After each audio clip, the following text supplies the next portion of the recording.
सूरज ढलने लगा था। हमने देखा कुछ पहाड़ी औरतें गायों को चराकर वापस लौट रही थी। तो बच्चों थी पे अनुस्वार लगा हुआ है, ये बहुवचन के लिए प्रयोग हुआ है। कुछ के सिर पर लकड़ियों के भारी भरकम गट्ठर थे। तो कुछ औरतें जो थी उनके सिर पर लकड़ियों के गट्ठर थे। वो कैसे थे? बहुत भारी थे।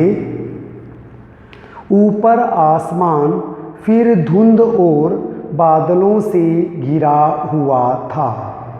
उतरते संध्या में जीप अब चाय के बागानों से गुजर रही थी। शाम का समय था और अब उनकी जो जीप थी वो चाय के बागों से गुजर रही थी। फिर एक दृश्य ने मुझे खींचा।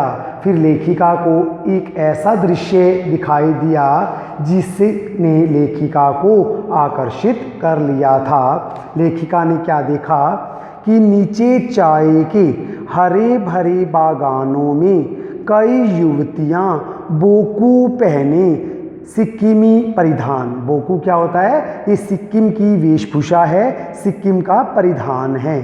चाय की पत्तियां तोड़ रही थी। क्या देखा लेखिका ने कि चाय के हरे भरे बागानों में कई युवतियां बोकू पहनकर चाय की पत्तियों को तोड़ रही थी। नदी की तरह उफान लेता उनका यौवन, जो उनकी जवानी थी वो कैसी थी? नदी की तरह उफान ले रही थी।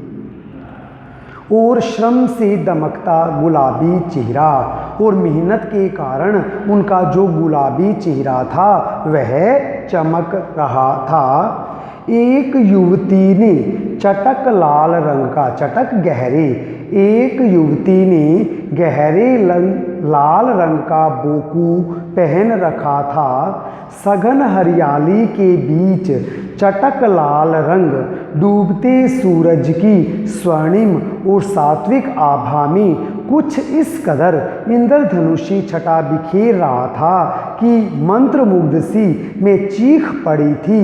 इतना अधिक सौंदर्य मेरे लिए असह्य था। असह्य जिसे सहन ना किया जा सके। तो बच्चों एक युवती ने गहरे लाल रंग का बोकू पहना हुआ था और सघन, सघन कहता घनी, घनी हरियाली के बीच में जो उसका चटक लाल रंग का जो बोकू था वह डूबते सूरज की सुनहरी किरणों में उसकी सात्विक आभा में इस कदर इंद्रधनुषी रंग बिखेर रहा था कि लेखिका उसे देखकर मोहित हो गई थी और वह चीख उठी थी। वह बहुत अधिक सुंदर लग रही थी। इतना अधिक सौंदर्य लेखिका के लिए असह्य हो गया था। यूमथांग पहुंचने के लिए हमें रात भर लायोंग में पड़ाव लेना पड़ा। लेखिका यूमथांग जा रही थी तो उसे रात को कहाँ रुकना पड़ा? लायोंग में। गगनचुंबी, गगनचुंबी क्या था? गगन आसमान को छूते हुए। गगनचुंबी पहाड़ों के तल में सांस लेती एक नन्ही सी शांत बस्ती लायोंग। सारी दौड़ धूप से दूर जिंदगी जहाँ निश्चिंत सो रही थी। तो वहाँ पर जो जिंदगी थी वो कैसी थी? निश्चिंत होकर सो रही थी, दौड़ धूप से परे थी। उसी लायोंग में हम ठहरे थे। तिस्ता नदी के तीर पर, तीर क्या था बच्चों? किनारा।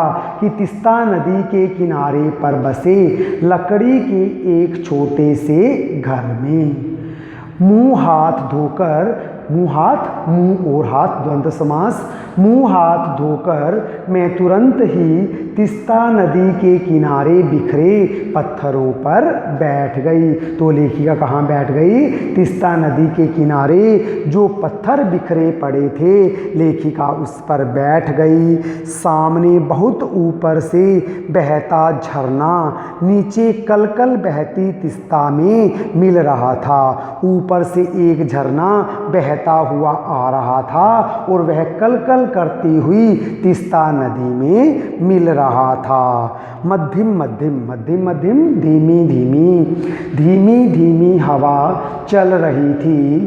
पेड़ पौधे झूम रहे थे। गहरे बादलों की परत में चांद को ढक रखा था। जो गहरे बादल थे उन्होंने चांद को ढका हुआ था।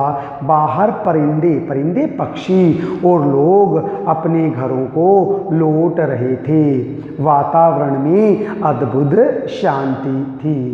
मंदिर की घंटियों से घुंघरुओं की रुंझुनाहट सी आंखें अनायास भर आई। ज्ञान का नन्हा सा बोधिसत्व जैसे भीतर उगने लगा। वही सुख शांति और सुकून है जहाँ अखंडित संपूर्णता है। पेड़ पौधे पशु और आदमी सब अपनी अपनी लय ताल और गति में हैं।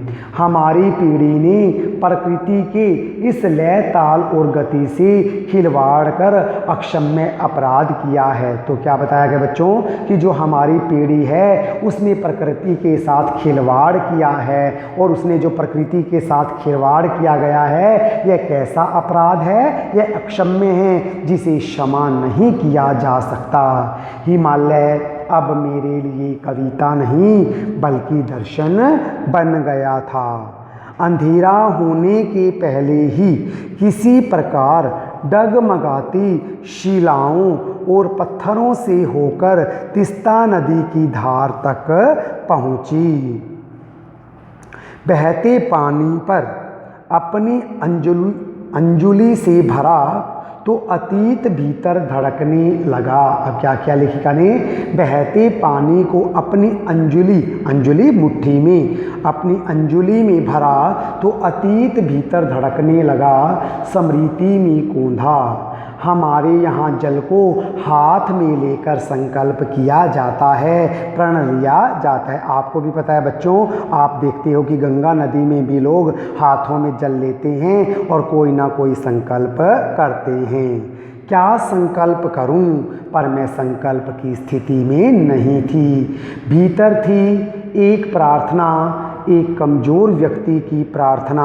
भीतर का सारा हलाहल, सारी तामसिकताएँ बह गई थी। तो लेखिया क्या कह रही है कि उसके भीतर का जितना भी विष था, जितना भी जहर था, जितनी भी बुरी इच्छाएं थी, वे सब की सब अब बह गई थी इस बहती हुई धारा में।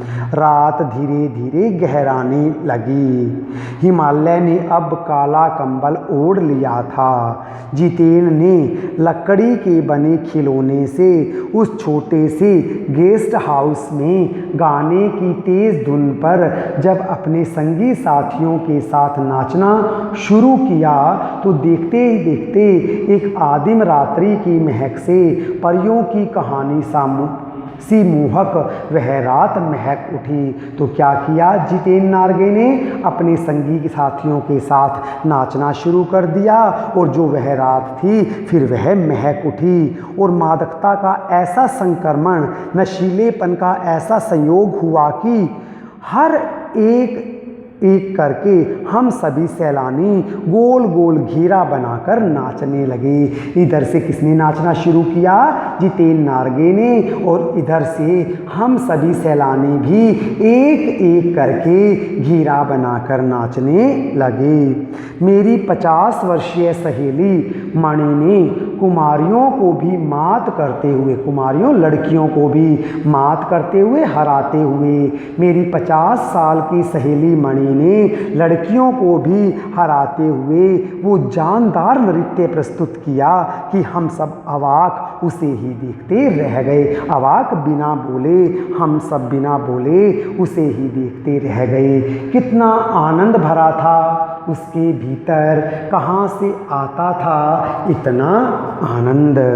लायुंग की सुबह बेहद शांत और रम्य। कैसी थी बच्चों लायुंग की सुबह? अब बड़ी शांत थी और बहुत ही सुंदर थी।